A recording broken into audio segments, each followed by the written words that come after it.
আসসালামু আলাইকুম রহমতুল্লাহি আবরকাতু। তথ্য অধিদপ্তরের রাজস্ব খাতভুক্ত গ্রেড 11 থেকে গ্রেড 20 পর্যন্ত স্থায়ী পদে অস্থায়ী ভিত্তিতে সরাসরি জনবল নিয়োগের নিমিত্তে নিচে বর্ণিত অনুযায়ী বাংলাদেশে প্রকৃত নাগরিকদের নিকট হতে দরখাস্তের আহ্বান করা যাচ্ছে। আপনারা প্রতিনিয়ত এইরকম নতুন নতুন নিয়োগ বিজ্ঞপ্তি পাওয়ার জন্য আমার চ্যানেলটি অবশ্যই সাবস্ক্রাইব করে রাখবেন এবং বেল আইকনটি অন করে রাখবেন, যাতে ভিডিও আপলোড হওয়া মাত্র আপনি নোটিফিকেশন পেয়ে যান। তো এই নিয়োগ বিজ্ঞপ্তিতে প্রথমে যে পদটি আছে এটা হচ্ছে ইনফরমেশন অ্যাসিস্ট্যান্ট। এই পদের বেতন হচ্ছে 12,500 থেকে 30,230 টাকা, অর্থাৎ গ্রেড 11।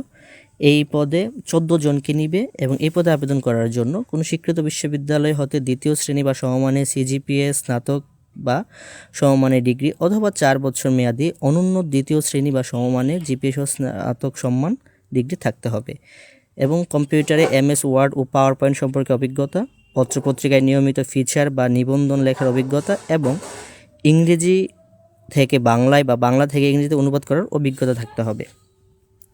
তারপরে হচ্ছে ফটোগ্রাফার, গ্রেড 11। পদের সংখ্যা হচ্ছে 60টি। কোনো স্বীকৃত বিশ্ববিদ্যালয় হতে দ্বিতীয় শ্রেণী বা সমমানের সিজিপিএ, স্নাতক বা সমমানের ডিগ্রি হতে হবে। ডিজিটাল ক্যামেরা পরিচালনা ও কম্পিউটার সম্পর্কে বাস্তব অভিজ্ঞতা থাকতে হবে। কোনো স্বীকৃত প্রতিষ্ঠান হইতে ডিজিটাল ফটোগ্রাফিতে অনূন্য 6 মাসের কোর্সের সনদ থাকতে হবে। বাংলা ও ইংরেজি ছবির ক্যাপশন লেখা দক্ষ থাকতে হবে এবং ফ্রিল্যান্স ফটো সাংবাদিকতার যোগ্যতা। 3 নম্বর হচ্ছে 60 মুদ্রাক্ষরিক কাম কম্পিউটার অপারেটর, গ্রেড হচ্ছে 14, অর্থাৎ 10,200 থেকে 24,680 টাকা বেতন হবে এবং পদের সংখ্যা হচ্ছে 6টি। কোনো স্বীকৃত বিশ্ববিদ্যালয় হতে অনুন্নত শ্রেণী বা সমান জিপিএ সহ স্নাতক বা সমমান ডিগ্রি থাকতে হবে। কম্পিউটার ব্যবহারে দক্ষতা হতে হবে এবং বাংলা ও ইংরেজি শর্ট হ্যান্ডে প্রতি মিনিটে সর্বনিম্ন বাংলায় 45টি শব্দ এবং ইংরেজিতে 70টি শব্দ এবং কম্পিউটার টাইপিং প্রতি মিনিটে বাংলা সর্বনিম্ন 25টি এবং ইংরেজিতে 30টি শব্দ থাকতে হবে। তারপর হচ্ছে ড্রাইভার, গ্রেড হচ্ছে 16, অর্থাৎ 9,300 থেকে 22,490 টাকা। পদের সংখ্যা হচ্ছে 11টি। কোনো স্বীকৃত বোর্ড হইতে জুনিয়র স্কুল সার্টিফিকেট বা সমমানের পরীক্ষায় উত্তীর্ণ হতে হবে এবং হালকা গাড়ি চালানো বৈধ হালকা ড্রাইভিং লাইসেন্স থাকতে হবে। অভিজ্ঞতা সম্পন্ন চালকগণ অগ্রাধিকার পাবেন। তারপরে হচ্ছে ক্যাটালগার, গ্রেড হচ্ছে 16, বেতন হচ্ছে 9,300 থেকে 22,490 টাকা।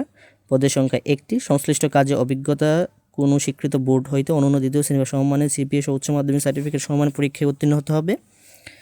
তারপর হচ্ছে স্টোর অ্যাসিস্ট্যান্ট, গ্রেড 16, পদের সংখ্যা 1টি। কোনো স্বীকৃত বোর্ড হচ্ছে বাণিজ্য বিভাগে অনন্য দ্বিতীয় শ্রেণী বা সমমানের জিপিএ সহ উচ্চ মাধ্যমিক সার্টিফিকেট বা সমান পরীক্ষায় উত্তীর্ণ, কম্পিউটারে MS ওয়ার্ড ও এক্সেল সম্পর্কে অভিজ্ঞতা থাকতে হবে।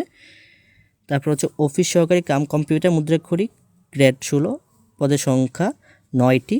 কোনো স্বীকৃত বোর্ড হইতে অনন্য দ্বিতীয় শ্রেণী বা সমমানের সহ উচ্চ মাধ্যমিক সার্টিফিকেট সমান পরীক্ষা হতে হবে। কম্পিউটার ব্যবহারে দক্ষতা হতে হবে এবং কম্পিউটার টাইপিং গতি প্রতি মিনিটে বাংলা সর্বনিম্ন 20টি শব্দ, ইংরেজিতে 20টি শব্দ হতে হবে। 8 হচ্ছে অফিস সহায়ক, গ্রেড 20, অর্থাৎ 8,250 টাকা থেকে 20,010 টাকা পর্যন্ত বেতন এবং এই পদে সর্বোচ্চ 19 জনকে নেবে। 19টি পদ সংখ্যা 19টি। কোনো স্বীকৃত বোর্ড হইতে মাধ্যমিক স্কুল সার্টিফিকেট বা সমমানের পরীক্ষায় উত্তীর্ণ হতে হবে।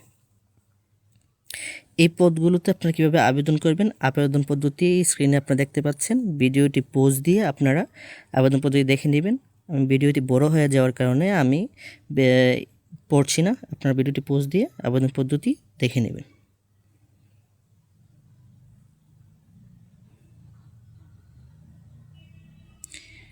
এখানে একটা কথা বলে রাখি, যারা 11তম থেকে 12তম গ্রেডের বেতনের চাকরিতে আবেদন করবেন তাদের সার্ভিস চার্জ সহ পরীক্ষার ফি সহ সর্বমোট 168 টাকা। 13 থেকে 16 গ্রেডের 112 টাকা সর্বমোট। 17 থেকে 20 গ্রেডের 56 টাকা এবং সকল গ্রেডে অনগ্রসর নাগরিক যারা আছেন তাদের জন্য 56 টাকা ফি দিতে হবে।